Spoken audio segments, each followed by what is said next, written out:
आगे वाले 5 एमसीक्यूज रमूज औकाफ से आते हैं। रमूज औकाफ में सक्ता, वक्फा, निदाइया, कौसैन, वावैन का इस्तेमाल किया जाता है जिससे हम जुमले की इबारत और हुस्न में इजाफा करते हैं।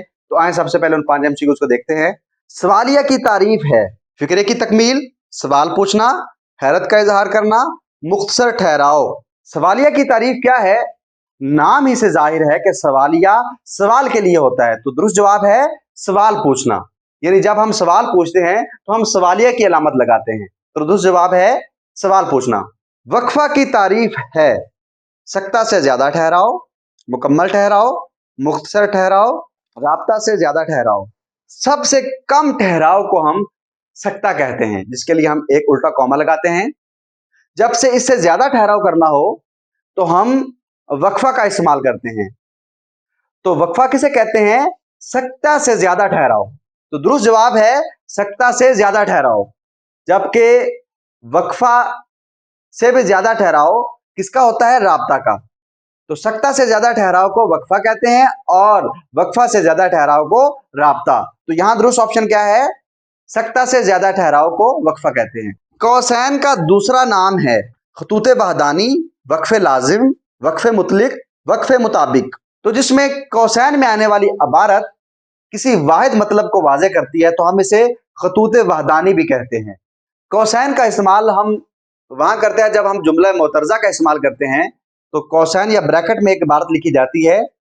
तो यहाँ चूंकि वो इबारत किसी एक ही मतलब को, किसी वाहिद मतलब को वाज़े करती है, तो हम इसे खतूत वहदानी भी कहते हैं। तो दुरुस्त जवाब है खतूत वहदानी। सच है लालच बुरी बला है, यहाँ अलामत आएगी। बहुत सारी अलामतें दी हुई हैं, तो हमने जुमले को पढ़ना है और दुरुस्त अलामत का इंतखाब करना है। अब यहाँ देखें, सच है इसका राब्ता है, ताल्लुक है किसके साथ? लालच बुरी बला है के साथ। तो यहाँ कौन सी अलामत इस्तेमाल होगी? राब्ता की अलामत। तो यहाँ दुरुस्त जवाब क्या आएगा? जो कि ऑप्शन बी है। तो अगर हम ए की बात करें, ए यहाँ सक्ता की अलामत है, बी राब्ता की जो कि दुरुस्त जवाब है, सी खत्मा की अलामत है, जबकि डी सवालिया की अलामत है। तो दुरुस्त जवाब है ऑप्शन बी राब्ता की अलामत। अगले एमसीक्यू को देखते हैं। तफसीलिया से मुराद है वजाहत करना, जुमले को मुकम्मल करना, जज्बे का इजहार करना, गुस्से का इजहार करना। तफसीलिया की अलामत तफसील के लिए या किसी बात की वजाहत के लिए इस्तेमाल की जाती है। तो यहां फिर दुरुस्त ऑप्शन कौन सा होगा? वजाहत करना। अब आते हैं अगले एमसीक्यू की तरफ। अगले 5 एमसीक्यूज इमदादी अफाल से आते हैं। इमदादी अफाल इबारत में या जुमले में जोर पैदा करने के लिए इस्तेमाल किए जाते हैं, जिससे अपनी बात को मुस्तहकम किया जाता है। तो इमदादी अफाल के हिस्से को हल करने के लिए मैंने आपको एक तरीका बताया था, जिसमें हमने ये देखना है कि असल फेल के साथ इमदादी अफआल का दुरुस्त इस्तेमाल हुआ है तो वो जुमला दुरुस्त होगा। तो आइए हम इस बात को मद्देनजर रखते हुए एमसीक्यूज को हल करते हैं। सकना, वो सकता में आ गया, वो सकता में आ गया। तुम जा सकते हो, तुम क्या कह नहीं सकते, वो नहीं आ सकेगा। इस हिस्से को हल करते हुए हमने इस बात को मद्देनजर रखना है कि असल फेल और इमदादी अफआल का दुरुस्त इस्तेमाल हुआ हो। जिसमें दुरुस्त इस्तेमाल का तरीका यह है कि पहले असल फेल का इस्तेमाल होगा और उसके बाद इमदादी फेल लगेगा, वो जुमला दुरुस्त होगा। आइए हम इसी हिसाब से ऑप्शन पर गौर करते हैं। वो सकते में आ गया।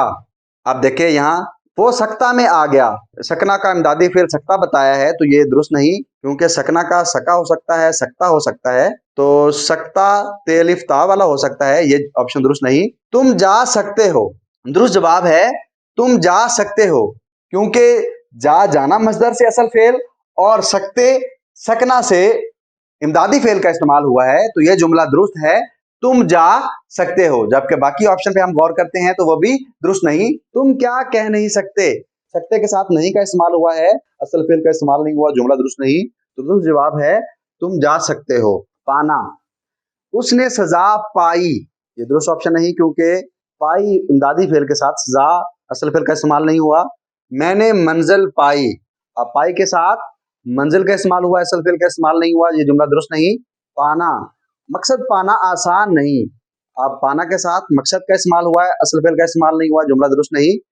मैं जल्द काम खत्म कर पाया, दुरुस्त जवाब है मैं जल्द काम खत्म कर पाया, क्योंकि पाया के साथ पाना मजदर से कर असल फेल का इस्तेमाल हुआ है, कर करना से तो दुरुस्त ऑप्शन है मैं जल्द काम खत्म कर पाया। लेना, वो किताब ले आया। अब ले के साथ किताब का इस्तेमाल हुआ है, असल फेल का इस्तेमाल नहीं हुआ, ये जुमला दुरुस्त नहीं। जल्दी से किताब लाओ, अब किताब के साथ से का इस्तेमाल हुआ, ये जुमला भी दुरुस्त नहीं। जाहिदा ने रोजा अफ्तार कर लिया, दुरुस्त जवाब है जाहिदा ने रोजा अफ्तार कर लिया। लिया लेना मजदर से, कर करना असल फेल का इस्तेमाल हुआ है, तो दुरुस्त जवाब है जाहिदा ने रोजा अफ्तार कर लिया। अब आते अगले ऑप्शन की तरफ, वो सौदा सलफ लेता है। अब लेता लेना मजदर से, उसके साथ सलफ का इस्तेमाल हुआ है, असल फेल का इस्तेमाल नहीं हुआ, तो ये ऑप्शन भी दुरुस्त नहीं। डालना, कलम मत तोड़ो, इमदादी फेल का इस्तेमाल ही नहीं हुआ, तो ये जुमला बिल्कुल दुरुस्त नहीं। जेब में हाथ डालो, अब डालो डालना मजदर से, उसके साथ असल फेल का इस्तेमाल नहीं हुआ, हाथ का इस्तेमाल हुआ, ये जुमला दुरुस्त नहीं। जमिया काम कर डालो, दुरुस्त जवाब है जमिया काम कर डालो। डालो डालना मजदर से इमदादी फेल का इस्तेमाल, और कर करना मजदर से असल फेल का इस्तेमाल हुआ है, तो ये जुमला दुरुस्त हुआ, जमिया काम कर डालो। अगला ऑप्शन देखते हैं, यहां पानी डालो। अब डालो के साथ पानी का इस्तेमाल हुआ है, असल फेल का इस्तेमाल नहीं हुआ, तो ये जुमला भी दुरुस्त नहीं। चुकना, वो हिसाब चुका देगा। चुका चुका के साथ हिसाब का इस्तेमाल हुआ है, असल फेल का इस्तेमाल नहीं, ये जुमला दुरुस्त नहीं। वो जा चुका है, दुरुस्त जवाब है वो जा चुका है। चुका चुकना मजदर से इमदादी फेल का इस्तेमाल, और उसके साथ जाना मजदर से असल फेल का इस्तेमाल आया है, तो यह जुमला दुरुस्त हुआ। अब अगले ऑप्शन को गौर करते हैं, अब जा भी चुको, चुको के साथ भी का इस्तेमाल है, ये जुमला दुरुस्त नहीं। यहां से किताब चुक दो, ये इमदादी फेल का इस्तेमाल ही दुरुस्त नहीं हुआ, तो ये जुमला भी ना दुरुस्त है।